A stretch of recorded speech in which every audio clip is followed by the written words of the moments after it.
내가 예수님을 만난 이야기를 하시라고 했더니 오해하시는 분들이 있습니다. 내가 예수님을 만나서 이런 복 받았고 저런 복 받았고 부자가 됐고 건강 주셨고 자식들도 잘 됐고 이런 복을 이야기하시는 분들이 있습니다.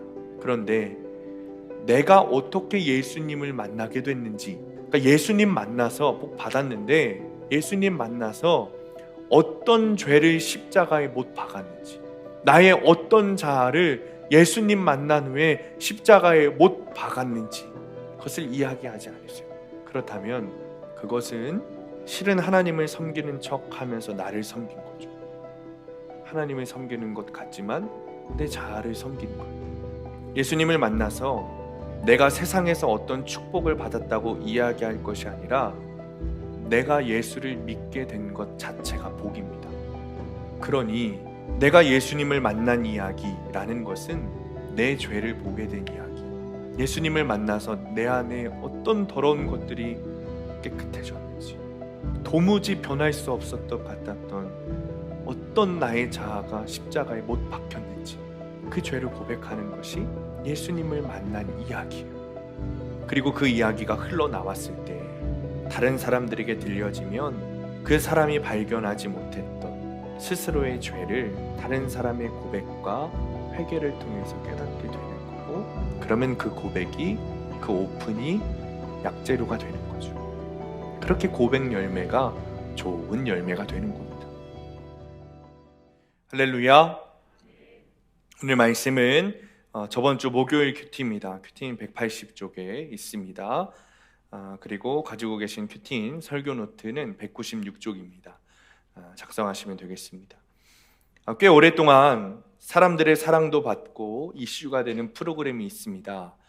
금쪽 같은 내 새끼라는 프로그램입니다. 문제가 있는 아이들이 프로그램에 나와서 상담받고 변화되는 그런 내용이 담긴 프로그램입니다. 그런데 보면 아이들에게 어떤 문제적 현상이 일어나지만 그 원인은 보통 부모에게 있는 것이 보게 되죠. 부모와의 소통 문제, 관계 문제 등이 아이들에게 장애를 만들고 아이들도 모르게 표출되는 것입니다. 특히 오은영이라는 박사가 나와서 아이들에게 질문하고 답하고 위로하고 솔루션을 주면 아이들이 변합니다. 그런데 변화되는 과정 가운데 꼭 있는 것이 있는데 그것이 무엇이냐면 아이들의 고백입니다. 오은영 박사가 질문을 시작하면 부모에게는 말하지 못했던 이야기들을 고백하는 거예요. 그리고 그 고백을 듣고 부모들에게 솔루션을 주는 거죠. 저도 이 프로그램을 좋아합니다. 물론 다 볼 수는 없어서 인터넷에 클립 영상으로 보게 되는데 이번에 조금 제 눈을 끄는 가정이 하나 나왔습니다. 아버지 혼자 나이 차이가 나는 아들과 딸을 키우는 가정이에요. 이 가정의 문제가 뭐였냐면 승합차를 타고 있던 엄마가 교통사고로 죽고 그 충격에서 방에서 나오지 않는 이 중학생 아들이 문제였어요.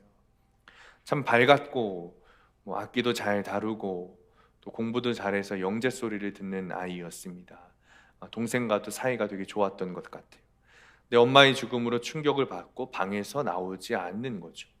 그래서 여러 가지 대화들과 솔루션으로 다시 자리를 찾아가는 내용이었습니다. 근데 사실 더 큰 문제는 둘째 딸아이라는 거예요. 첫째 아들과는 다르게 엄마의 죽음 이후에도 굉장히 밝고 쾌활하게 자랍니다. 그런데 실은 아빠를 위해서, 오빠를 위해서 자기 슬픔을 숨기는 거였어요. 이것을 빨리 풀어주지 않으면 나중에는 딸아이가 더 큰 문제가 되겠다라는 거죠. 사실 이 딸아이가 이럴 수밖에 없었던 이유가 있습니다. 이 엄마가 사고가 날 때 승합차에 엄마와 함께 딸아이가 같이 타고 있었던 거예요. 근데 사고 당시에 이 아이를 지키기 위해서 엄마가 사고 날 때 이 아이를 자기 품에 안고 사고를 맞은 거예요. 그래서 엄마는 그 자리에서 즉시 사망하고 이 아이는 상처 하나 나지 않고 무사했던 거죠.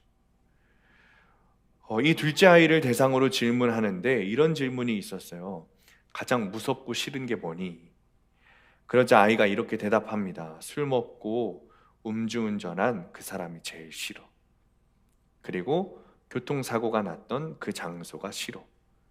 도저히 용서할 수 없는 거죠. 오늘 말씀은 분명하고 강력합니다. 예수님께서 말씀하시기를 도무지 용서함 받을 수 없는 사람, 사함 받을 수 없는 사람이 있다고 말씀하세요. 우리는 모든 죄를 십자가에 달리신 주님 발 앞에 두고 회개하면 모든 죄를 용서함 받을 수 있다고 믿습니다. 그리고 그것이 성경에서 말하는 구속의 은혜입니다.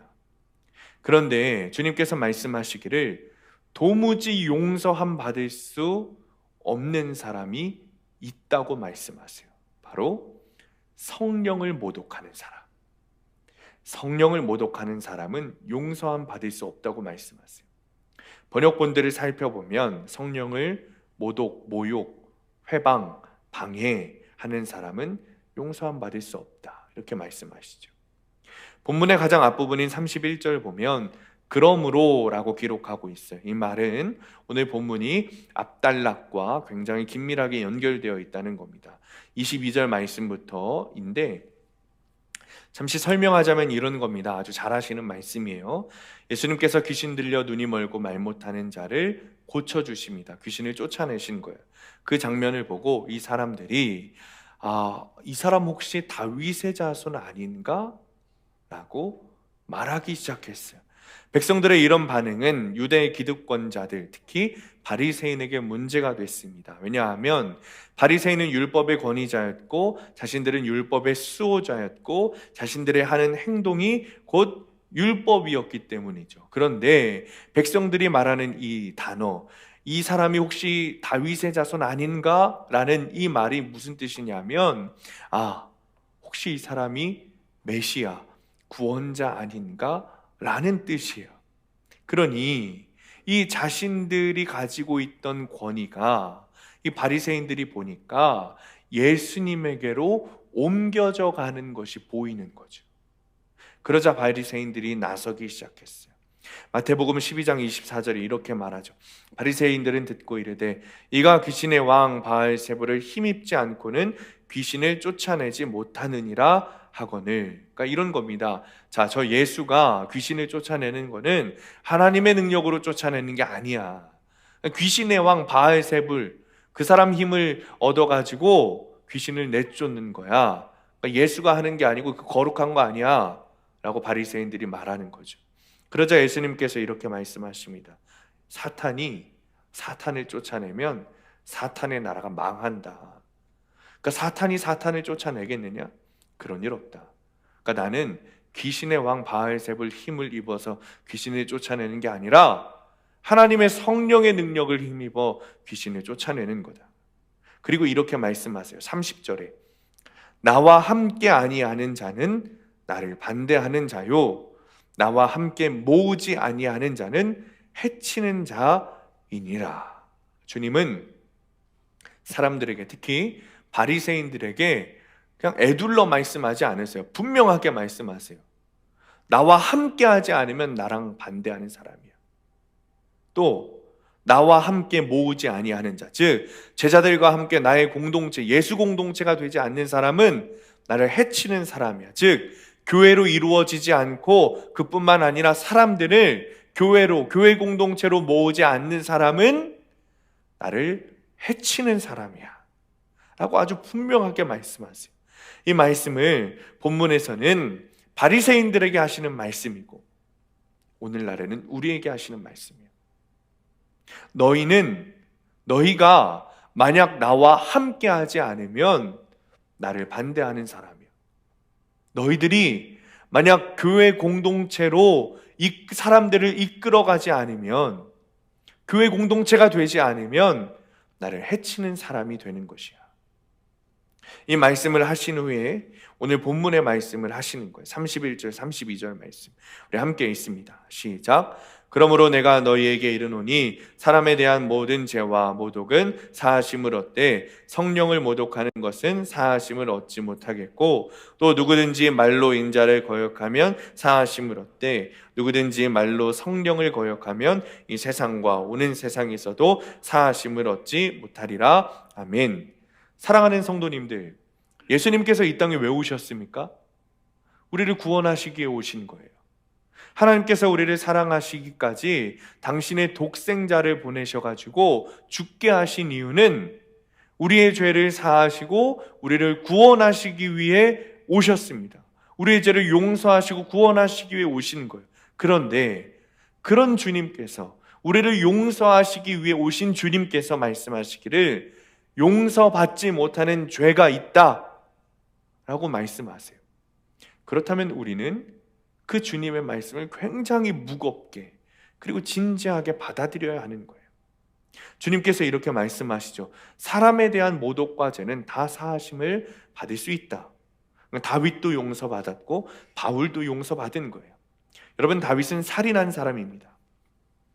자신의 충성스러운 부하를 죽였어요. 사실 이 우리아는 다윗의 신하이기도 하지만 이스라엘 장군이니까 실은 하나님의 종이에요. 그러니까 충성되고 신실한 하나님의 종 우리아를 죽인 거예요. 그리고 그의 아내를 간음했죠. 그러나 나단 선지자의 회개를 촉구하는 말을 듣고 회개하자 주님께서 용서해 주셨어요. 바울은 실은 하나님과 우리에 대하여 다윗보다 더한 자입니다. 왜냐하면 교회를 잔멸한 사람이기 때문에 그래요. 그 사람은 굉장히 열심히 자신의 지식과 지위와 권리와 권위를 가지고 교회를 잔멸했던 사람이에요. 여기저기 막 돌아다니며 가지고 그리스도인들을 핍박하고 교회를 없애기 위해 힘쓰던 자입니다. 그러니 어쩌면 다윗보다, 물론 죄를 어떤 죄가 더 나쁘고 어떤 죄가 더 나은 죄다 말할 수 없지만 굳이 따지자면 저 다윗보다 나쁜 사람이 바울인 거죠. 그런데 자신의 죄를 회개하고 용서함 받았어요. 주님께서도 동일하게 말씀하세요. 사람에 대한 모독과 죄는 다 사하심을 받을 수 있다. 그런데 사하심을 얻지 못하는 죄가 있는데 성령을 모독하는 죄는 사하심을 받지 못한다. 그렇다면 우리가 성령을 모독하는 죄가 무엇인가? 그것을 알아야 되지 않겠습니까? 성령을 모독하는 죄가 무엇인가? 이 성령을 모독하는 죄가 무엇인지에 대해서 드레그함이 쓴 NIV 적용 주석에 아주 명확하게 기록되어 있어요. 이렇게 기록합니다. 이 성령을 모독하는 죄는 구원으로 이끄시는 성령님의 사역을 거부하는 죄이다. 그러니까 성령님은 우리와 동행하시는 분이세요. 예수께서 부활 승천하시고 하나님께서 이 땅에 그리고 우리의 심령 가운데 보내주신 분입니다. 성령님께서 우리 안에 오셔서 우리와 함께 하시고 우리를 인도하시도록 성부 하나님께서 보내주신 거예요. 성령님께서 우리 안에 오셔서 하시는 일이 무엇이냐면 우리를 구원으로 인도하시는 분이에요. 우리를 구원으로 이끄시는 분이 성령님이시고 성령님이 맡으신 사역이 그 일입니다. 성자 예수님께서 이 땅에 오신 이유는 우리를 대신하여 죽으시고 부활하셔서 희생제물로 오셨다면 성령님께서는 그 예수님의 구속의 사건을 우리가 믿게 하시고 그것을 믿음으로 구원의 사건 가운데, 구원의 과정 가운데 우리가 걸어갈 수 있도록 인도하시는 분이 성령님의 사역이에요. 즉 성령님을 거부한다는 것은 실은 그냥 믿음이 없는 것이고 구원으로 이끄는 성령님을 거부한다는 거예요. 구원 사역에 대해 거부한다는 거예요. 그러니 당연히 그 죄는 용서받지 못하고 구원이 없는 거죠. 구원을 거부하는데 어떻게 구원이 있을 수 있겠어요? 성령님께서 그 구원의 사건으로 인도하시면서 가장 먼저 하시는 일이 뭐냐면 우리 죄를 깨닫게 하시는 거예요. 우리가 예수 그리스도를 만나고 믿고 구원받으려면 첫 번째 우리가 이루어져야 하는 일이 죄를 회개하는 일인데 그 일을 성령님이 하시는 일인 거예요. 그러니까 그런 성령님을 모독하고 부인하고 성령님의 일을 회방하는 죄가 무엇이냐면 하나님의 용서하심, 하나님께서 우리를 극진히 사랑하셔서 우리가 죄를 회개할 때 용서하시는 그 사랑하심, 용서하심을 거부하는 죄라는 겁니다. 구원의 역사를 거부하고 끝까지 회개하지 않는 거죠. 그것이 성령님을 모독하는 죄인 거예요. 그리고 그 구원의 사건을 거부하는 것이니 당연히 구원도 없고 용서하심도 없는 거죠. 우리에게는 분명한 성령님의 인도하심이 있습니다. 특히 우리 교회에는 분명한 성령님의 인도하심이 있습니다. 여러분 믿으십니까? 정말 계속해서 복음의 말씀이 전해지고 있어요. 설교자들을 통해서 복음의 말씀, 구원의 말씀이 전해지고 있어요. 너무 감사한 일이죠. 또한 구속사 큐티를 통해 스스로 나의 죄를 보게 하시고 회개하시는 일들이 일어납니다.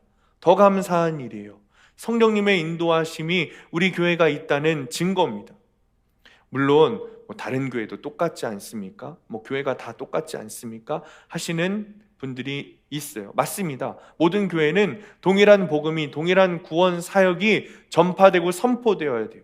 그것이 마땅합니다. 성령님의 인도하심이 있는 교회라면, 참된 교회라면 순전한 복음이 매일매일 전해져야 돼요. 많은 교회에서 이런 복음이 전해지고 있어요. 그런데 한편 우리 세대에 한국교회가 무너지는 이유 역시 교회의 복음이 전해지지 않기 때문입니다. 교회 안에서 예수님의 일하심이 전해지지 않습니다. 세상 것들이 전해지고 있어요. 그런 교회가 있다는 거예요. 그래서 한국교회가 무너지고 있다는 거예요. 그러니 사실 우리 교회에 복음이 전해지는 것은 참 감사한 일인 거예요. 성령님의 인도하심이라는 증거입니다. 여러분, 우리 교회에 이런 복음이 전해지는 이유는 저를 위해서입니다. 배명을 위해서예요. 그러나 목사인 저를 위해서가 아니라 한 사람의 영혼인 배명을 위해서입니다. 마찬가지예요. 우리 교회에 이런 순전한 복음이 전해지는 이유는 여러분 각자 한 사람의 한 영혼을 위해 전해지는 겁니다. 여러분의 구원을 위해 전해지는 거예요. 다른 의도가 없습니다. 여러분 각자 한 사람의 구원을 위해서 이 복음이 오늘도 우리 교회에서 전해지고 있는 겁니다. 그러니 여러분 말씀과 기도 그리고 예배를 통해, 특별히 구속사적 큐티를 통해 우리 교회 복음의 말씀이 전해지고 여러분들에게 들리고 있음에도 구원의 사역을 거부한다면 용서받지 못하는 성령 모독죄를 우리가 짓고 있는 거죠. 요즘 참 감사한 것은 여러분들에게 말씀이 들리기 시작한다는 거예요. 실제로 설교를 하면서도 예배 후에 보이는 여러분들의 반응을 통해서도 이제 점점 말씀이 좀 들리고 계시구나 라는 것들이, 그런 영적인 흐름들이 저에게 느껴져요. 감사한 일입니다. 근데 안타까운 것은 말씀이 들리는 것이 분명함에도, 구원의 일이 시작되었다는 것이 분명함에도 성령님의 인도하심에 반응하지 않고 순종하지 않는 모습들이 있다는 거죠. 구원으로 이끄시는 성령님의 인도하심에 순종하시기 바랍니다. 깨닫게 하시는 마음에 여러분 적용하시기 바랍니다. 왜냐하면 성령님의 구원 사역에 순종한다는 것은 여러분 중간은 없기 때문에 그래요.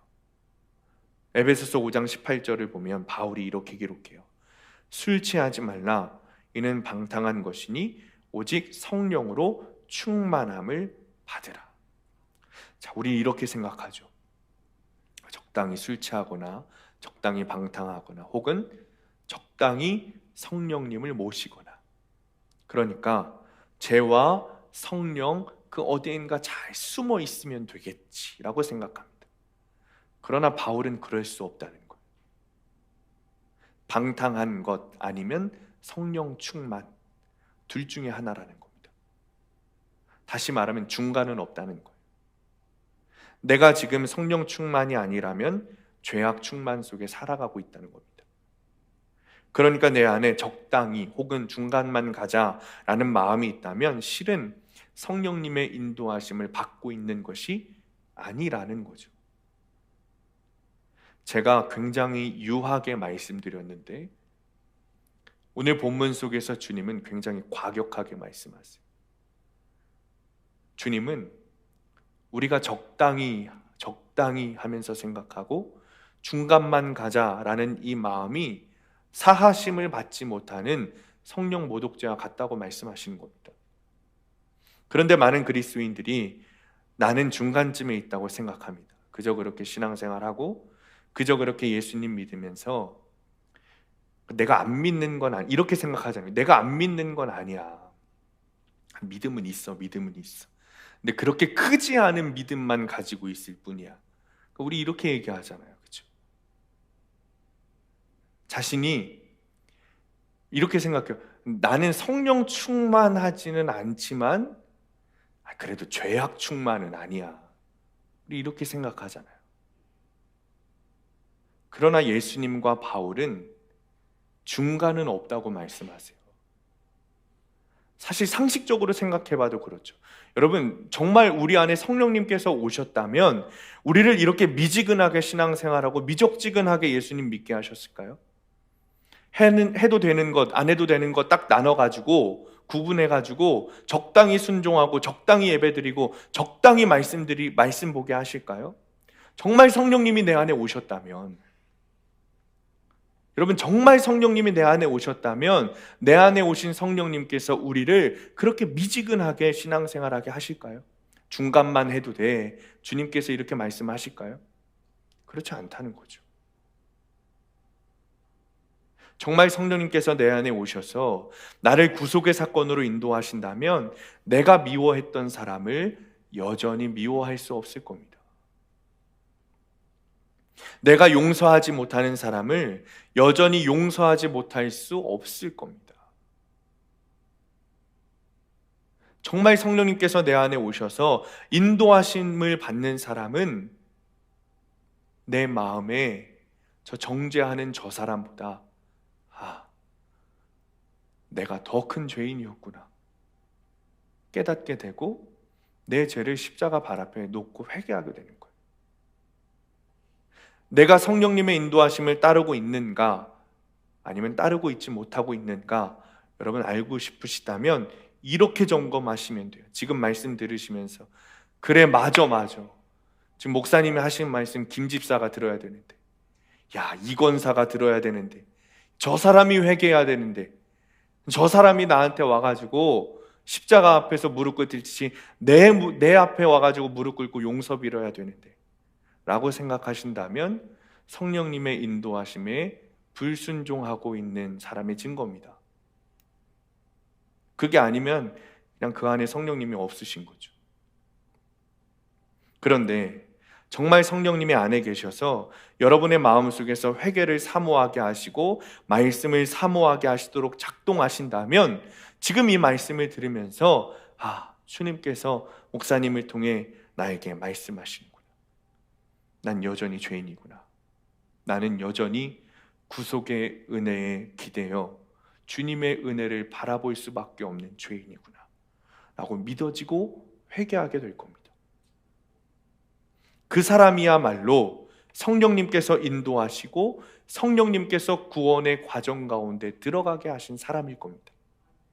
그렇지 않다면, 여러분 그런 마음이 들지 않는다면 내가 지금 용서받지 못할 죄인과 이 바리새인과 같구나, 구원의 사건을 여전히 믿지 못하고 회개하지 않고 성령님의 역사를 믿지 못하고 있구나라고 깨달아야 되는 거예요. 성령을 모독하는 죄, 구원으로 이끄시는 성령의 사역을 거부하는 죄가 이렇게 첫 번째로 나에게 해당된다면, 두 번째는 가족 구원을 위해 적용하지 않는 죄도 성령을 모독하는 죄예요. 말씀이 들리고 내 안에 회개가 일어나고 정말 주님을 인격적으로 만나게 되면 구원의 확신이 내 안에 있습니다. 그리고 나에게 구원의 확신이 생기면 반드시 일어나는 첫 번째 현상이 있어요. 그것이 뭐냐면 구원받지 못한 가족들에 대한 애통한 마음이에요. 아직 예수님을 알지 못하는 가족들을 보고 긍휼한 마음이 드는 거예요.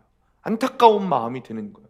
그래서 내가 사랑하는 이 가족의 구원을 위해 내가 사용되어야겠다라는 마음이 반드시 일어나요. 반드시. 그것이 가장 첫 번째 일어나는 현상입니다. 가족 구원을 위해 사모하는 마음을 성령님께서 부어주시면 우리가 적용할 것들이 너무 많아요. 그런데 그 적용을 못하는 이유가 있습니다. 적용을 안 하는 이유가 있어요. 갈등이 일어날까 봐. 내가 복음을 전하면 우리 가정 안에 갈등이 일어나진 않을까? 혹은 사랑하는 나의 남편이, 아내가, 부모가, 자녀가 예수 그리스도의 복음을 무시하고 나의 믿음을 멸시하지는 않을까? 그런 걱정이 드는 거예요. 갈등이 일어날까 걱정이 드는 거죠. 그 갈등이 너무 힘든 겁니다. 그러나 우리가 깨달아야 할 것은, 여러분, 성령 충만은 갈등 충만입니다. 성령이 충만한 사람은 갈등이 충만하게 되어 있어요. 왜냐하면 세상과 다르기 때문에 그래요. 예수 믿지 않는 사람과 성령 충만한 사람은 다르기 때문이에요. 예수 믿지 않는 사람과 그리스도인은 다르기 때문입니다. 그러니 우리가 이 세상에서 살아갈 때 성령 충만한 사람으로 이 세상을 살아가면 갈등이 충만할 수밖에 없는 거예요. 저번 주에 우리가 큐티하면서 주님께서 이렇게 말씀하셨죠. 내가 온 것은 화평을 주러 온 것이 아니라 검을 주러 왔노라. 이 말씀은 주님께서 영원한 화평을 깨러 오셨다는 말씀이 아닙니다. 일시적인 화평, 세상적인 화평을 깨러 오셨다는 거예요. 그리고 말씀으로 우리의 심령을 쪼개시는 일을 하러 오셨다는 거예요. 그러니 우리에게 성령님의 인도하심으로 가족 구원을 위한 적용을 주셨다면 혹시 갈등이 일어나진 않을까? 내가 복음을 전했을 때 가족들이 나를 멸시하진 않을까? 그래서 가정 안에 화평이 깨지지는 않을까? 두려워해서는 안 됩니다. 오히려 가정 안에 일시적인 화평이 깨질지라도 말씀의 검을 들고 우리가 복음을 선포해야 되는 겁니다. 그래야 가족들의 구원이 이루어집니다. 가족 구원을 위해서 적용하다 보면 여러분, 가정의 일시적인 화평은 깨질 수도 있어요. 깨질 수 있어요. 그러나 그들 안에 복음이 스며들고 그들 안에 구원의 확신이 일어나면 그 가정 안에는 그 일시적인 화평이, 그냥 화평을 만들려고 내가 품 안에 안고 분대로 감고 막 그렇게 봉합했던 일시적인 화평이 아니라 하나님께서 주시는 영원한 화평이 그 가정 안에 깃들게 되는 겁니다. 그러니 우리는 성령님의 인도하심을 따라 구원의 가정 가운데 분명하게 들어서야 합니다. 그것을 거역하여 나에게 주시는 구원의 가정, 가족들의 구원에 대한 적용을 불순종하면 사하심이 없는 거죠. 적용 질문입니다. 나를 용서하시는 하나님의 사랑을 누리며 우리가 용서해야 할 사람은 누구입니까? 가족 구원을 위해 내가 적용해야 하는 갈등은 무엇입니까? 자, 그렇다면 우리가 정말 성령 하나님의 인도하심을 받는 사람인가? 우리가 성령님의 인도하심을 받는 그리스도인인가? 구속의 은혜를 경험한 사람인가? 우리가 어떻게 알 수 있습니까? 열매를 보고 알 수 있어요. 33절부터 35절 말씀입니다. 우리 함께 읽습니다. 33절부터 35절 시작. 나무도 좋고 열매도 좋다 하든지 나무도 좋지 않고 열매도 좋지 않다 하든지 하라. 그 열매로 나무를 아느니라. 독사의 자식들아, 너희는 악하니 어떻게 선한 말을 할 수 있느냐? 이는 마음에 가득한 것을 입으로 말함이라. 선한 사람은 그 쌓은 선에서 선한 것을 내고 악한 사람은 그 쌓은 악에서 악한 것을 내느니라. 아멘. 얼마 전에 한 여고생 무리가 하교를 하다 말고 우리 교회 앞에서 모여가지고 막 두런두런 이야기를 하는 거예요. 정말 이쁜 아이들이었어요. 그런데 그 아이들이 서로 하는 말을 듣고 기겁을 했습니다. 상스러운 욕이 나오지 않고는 말이 되지가 않는 거예요. 깜짝 놀랐어요. 누가 이 순수한 아이들의 영혼을 이렇게 만들었는가? 굉장히 안타까운 생각이 들었습니다. 여러분들의 입술에선 선한 말이 나오고 계십니까? 제가 수련 목회자 시절에 겪었던 정말 생생한 장면이 있어요. 면접 보러 갔을 때입니다. 저는 면접을 보러 가기 전에 내가 이 교회에 지원한 이유, 어떤 마음으로 지원을 했는지, 이 교회에서 어떤 일을 맡아서 할 수 있는지, 내가 무엇을 할 수 있는지에 대해서 고민하고 준비했습니다. 그런데 가장 첫 번째 질문을 당시 담임 목사님이 하시는데 이렇게 질문하시는 거예요. 예수님이 전도사님을 어떻게 우리 교회로 인도하셨습니까? 근데 저에게는 이 질문이 굉장히 충격적이었어요. 지금이야 당연하지만 당시 제 입장에 보았을 때는 면접관이 물어봐야 하는 질문의 주어가 바뀐 거예요. 저는 그동안 들어왔던 그리고 경험해왔던 면접에서 내가 왜 이 교회에 지원했는지에 대해서 준비하고 고민을 했는데 그 교회에서는 다르게 말하는 거예요. 예수님께서 전도사님을 어떻게 이렇게 인도하셨습니까? 예수님이 우리 교회에 오게 하셨다는 인도하심의 확신이 있습니까? 라고 질문을 하는데 저에게는 굉장히 큰 충격이었어요. 그래서 한동안 말을 하지 못하고 머뭇머뭇했던 기억이 저에게 있습니다. 33절 보면 좋은 나무에서 좋은 열매가 나온다고 말해요. 그리고 34절 보면 바리새인들에게 너희 입술에서 선한 말을 할 수 없는 것은 마음에 악이 가득하기 때문이다 라고 말씀하십니다. 그리고 35절에 이 이야기들을 정리하시면서 쌓은 선에서 선한 것을 내고 쌓은 악에서 악을 낸다 라고 말씀하세요. 이 말씀은 여러분 오해하시면 안 돼요. 남을 돕고 챙겨주고 선한 일하고 누굴 돕고 내 공로를 쌓아서 천국 갈 수 있다 이런 말이 아닙니다. 내 안에 무엇이 들어있는가? 내 안에 성령님이 계신가? 아니면 악한 것이 계신가? 그것이 우리의 입술에서 나오는 그것을 통해 드러나게 된다는 거예요.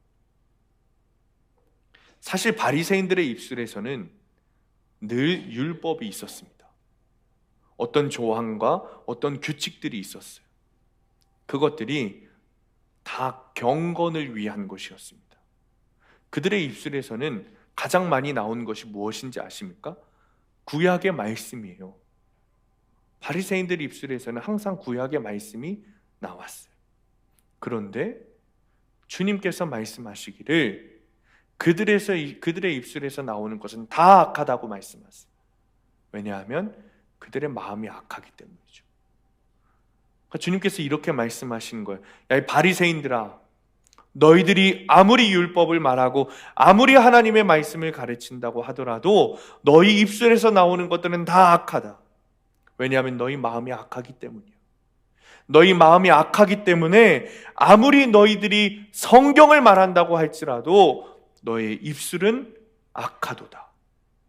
그러나 우리가 살아가면서 고통스럽고 힘들고 어려워서 주님이 나와 함께 하시는 것 맞는가 의심이 들더라도 내 안에 성령님이 분명히 계시고 내 안에 구속의 은혜를 고백하고 매일매일 죄를 보게 되는 사람은 구원받은 존재다 라고 말씀하시는 거예요. 여러분, 제가 질문 하나 드리겠습니다. 사랑하는 성도님들, 그리스도인이란 무엇일까요? 교회란 무엇일까요? 성령님은 누굴까요? 여러분 안에 이 질문에 대한 답이 없다면 문제가 됩니다. 이 질문에 대한 자기 고백과 자기 경험이 없다면 정말 구속의 역사를 누렸던 그 시간의 간증이 없다면 여러분, 우리의 신앙을 점검해 봐야 돼요. 그 고백이 없다면 이단들이 말하는 하나님과 우리가 고백하는 하나님과 다를 바가 없습니다. 오히려 거기가 더 사랑의 공동체로 보여요. 왜냐하면 거기는 말과 행동이 함께 있거든요. 우리를 미혹시키기 위해 엄청난 노력을 합니다. 그렇다면 거기도 교회입니까? 그렇지 않습니다. 우리 안에 매일매일 이루어지는 회개의 역사, 구속의 은혜가 없다면 우리는 그들과 다르지 않습니다. 좋은 나무에는 고백 열매가 있습니다. 그것이 좋은 열매입니다. 그리고 이 고백 열매는 어느 날 한 번으로 끝나는 것이 아니라 매일매일 있습니다. 우리에게 주어진 말씀을 통해서 우리 안에 계신 성령님께서 그렇게 인도하시기 때문입니다. 우리를 그 자리로 인도하시는 분은 사람도 아니고 이단 교주도 아니고 오직 성령 하나님이십니다. 이 말씀을 지금 예수님께서 선포하고 계신 겁니다. 바리새인의 입술에서는 율법이 나왔고 경건한 말이 나왔습니다. 그러나 그 입술에서 나오는 것은 좋은 열매가 아니었습니다. 오늘 말씀처럼 성령님의 인도하심을 받는 사람에게서 나오는 좋은 열매는 자신의 죄를 고백하는 고백 열매가 나옵니다. 자기가 저지른 죄, 나의 악함, 나의 연약함이 입술의 고백으로 나옵니다. 그리고 그것을 주님은 좋은 열매라고 말씀하십니다. 내 죄를 고백하고 내 악함을 고백하고 내 연약함을 고백하면서 주님께 회개하기 때문입니다. 우리에게도 이 좋은 열매, 고백 열매가 있어야 합니다. 이 고백 열매는 다른 사람들에게 약재료가 됩니다. 내 죄를 고백하는 고백 열매가 다른 사람에게 들려지면 듣는 사람이 깨닫지 못했던, 그동안 깨닫지 못했던 죄들을 깨닫게 돼요. 고백 열매를 듣고 다른 사람들이 말하는 고백 열매를 듣고 내 죄를 깨달으면 성령님의 인도하심에 따라 회개까지 이르게 되기 때문입니다. 그러니 그 입술에서 죄와 악과 연약함의 고백이 나오면 좋은 열매가 되고 약재료가 됩니다. 정말 이 사실을 깨달은 사람은 아무리 고난이 찾아오고 아무리 시련이 찾아와도 그 상황들이 그 사람을 삼키지 못합니다. 흔들리고 부족하고 문제가 나타나도 그것들이 우리를 이기지 못해요. 어렵고 답답하고 혼란스럽게 하고 두렵게 하더라도 성령의 인도하심과 자기 구속의 은혜의 그 고백 열매가 있는 사람은 예수 그리스도께서 주신 그 구원에 대해 흔들리지 않습니다. 오히려 그 고난과 시련과 어려움이 나를 구원하시려는 주님의 일하심이구나, 나의 죄를 깨닫게 하시고 회개하게 하시는 주님의 사건이구나 믿게 되는 겁니다. 그러니 오히려 그 고난의 사건이 왔을 때 낭망하고 넘어지고 무너져 있는 것이 아니라 말씀으로 그 사건을 해석하려고 계속해서 주의 말씀을 듣고자 하는 거예요. 저번 주부터 함께하는 속회를 시작하고 저번 주일에 처음으로 우리 권사님들이 계신 속회에 들어갔어요. 깜짝 놀랐어요. 너무 잘하시는 거예요. 자기 죄를 고백하시고 나의 수고하고 무거운 짐이 무엇인지 막 고백하시는 거예요. 그리고 그 수고하고 무거운 짐이 어떻게 예수님의 멍에로 변해야 하는지 이 말씀을 붙들고 정말 잘 이야기하시고 고백하시더라고요. 굉장히 깜짝 놀랐어요. 몇몇 분은 그동안 이야기하지 못했던 죄들을 오픈하시기도 했어요. 얼마나 잘하시는지 시간 가는 줄 모르고 서로의 나눔을 듣고 고백했습니다. 물론 더 말씀으로 계속해서 삶을 해석하고 자기 죄를 보고 회개해야 하지만 너무 잘하시는 모습들을 보았어요. 우리가 큐티를 하면서 우리 입술에서 나와야 하는 것은 고백 열매입니다. 우리가 속회를 하면서 우리 입술에서 나와야 하는 것은 고백 열매입니다.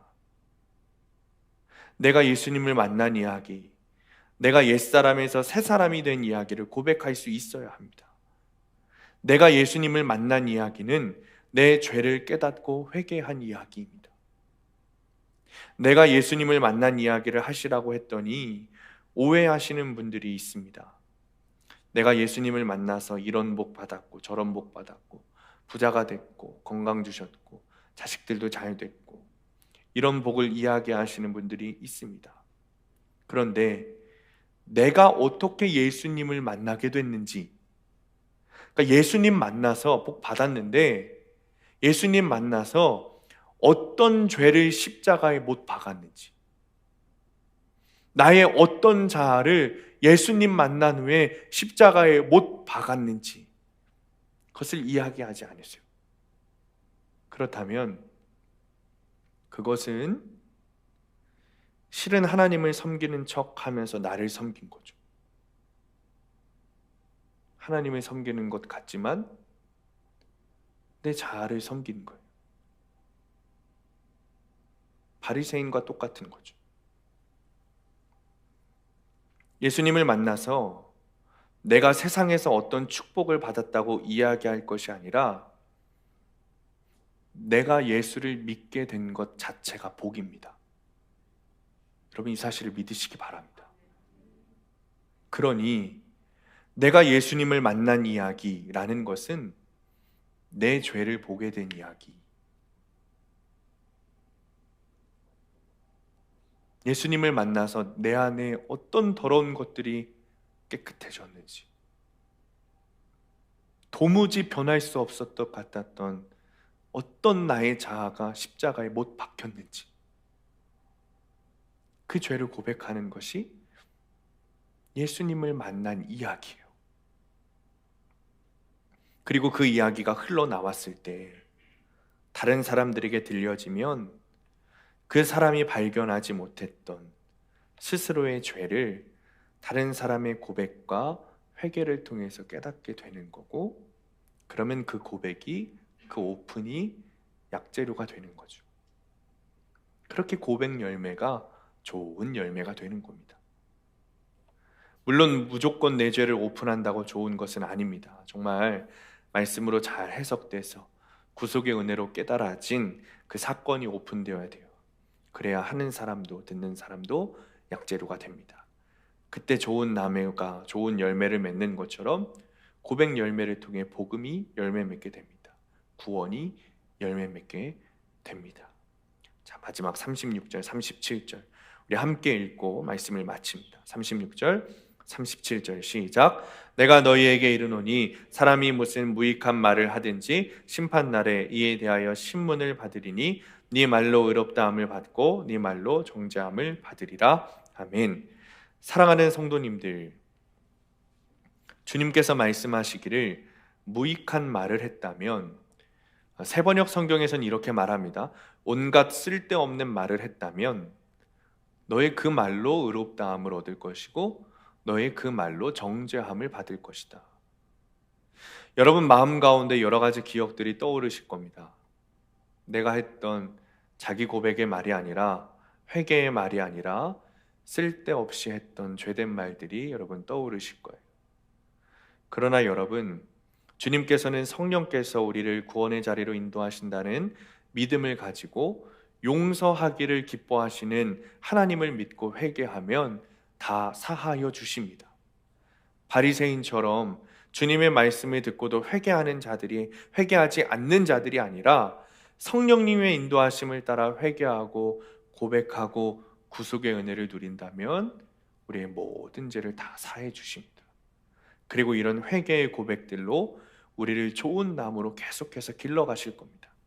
적용 질문입니다. 요즘 내 마음에 가득한 것은 무엇이고 그것이 어떻게 말로 나타납니까? 좋은 나무에 좋은 열매가 맺는 것처럼 내가 오늘 고백해야 할 고백 열매는 무엇입니까? 이번 한 주간도 말씀을 통해 우리의 죄를 깨닫고 회개하게 하시며 천국으로 인도하시는 성령님을 깊이 만나고 누리시는 여러분들 되시기를 간절히 축원합니다. 성령님께서 나를 구원으로 인도하시고자 하시는데도 거부하고 구원 사역을 방해했던 우리를 용서하여 주옵소서. 주님께서 성령을 통해 우리에게 구원하게 하시고자 예배하게 하시고 말씀을 묵상하게 하심에도, 그리고 그것을 통해 우리에게 주님의 은혜가 깨달아지고 믿음이 주어진다는 사실을 알고도 순종하지 않는 우리의 모습을 용서하여 주옵소서. 성령님의 구원 사역에 순종하게 하시고 적용하게 하여 주옵소서. 특별히 주님, 가족 구원을 위해 우리가 사용되기를 원합니다. 우리의 가족의 구원을 위해 갈등을 무서워하는 것이 아니라 구원을 위해서라면 갈등 속으로 들어가는 적용을 감당하게 하여 주옵소서. 또한 성령님의 인도하심으로 좋은 나무가 되기를 원합니다. 좋은 나무가 되어 고백 열매를 계속해서 맺게 하시고 우리의 고백 열매를 통해 다른 이들에게 약재료가 되어 좋은 열매가 맺는 역사가 있게 하여 주옵소서. 우리 이 시간에 주님 이름 한번 부르시고 함께 기도하겠습니다. 주여, 주님만 내게 주소서. 내 아버지 구원의 가족 가운데 들어가게 하시니 내게 하나님 주소서. 하나님, 우리 가운데 정말 나를 향하신 주님의 뜻이 성령님의 인도하심을 우리 안에 회개가 일어나고 우리 안에 주님 아버지 주님만 내게 주소서. 우리가 사용되기를 원합니다. 갈등이 일어날까 하나님 두려워하여 전하지 못하는 것이 아니라 아버지 시적인 화평이 깨질지라도 내 영원한 아버지 화평을 위해 주님만 내게 주소서. 구원을 위해 우리가 적용하게 하여 주옵소서. 나를 향하신 주님의 좋은 나무가 되기를 원합니다. 좋은 나무가 되기를 원합니다. 이루어지도록 좋은 나무가 되기를 원합니다. 주님만 내게 주소서. 하나님 정말 주님 아버지 우리 가운데 순종의 열매가 있기를 원합니다. 주님만 내게 주소서. 말씀이 들리게 하시고 말씀을 내 아버지 주님만 내게 주소서. 적용하게 하시고 나를 향하신 주님의 뜻이 이루어지도록 성령 모독하는 죄를 주님만 내게 하나님 주소서. 축복하여 주옵소서. 주님, 성령님의 인도하심을 믿습니다. 구원 사역을 인도하시는 성령님의 역사하심을 믿습니다.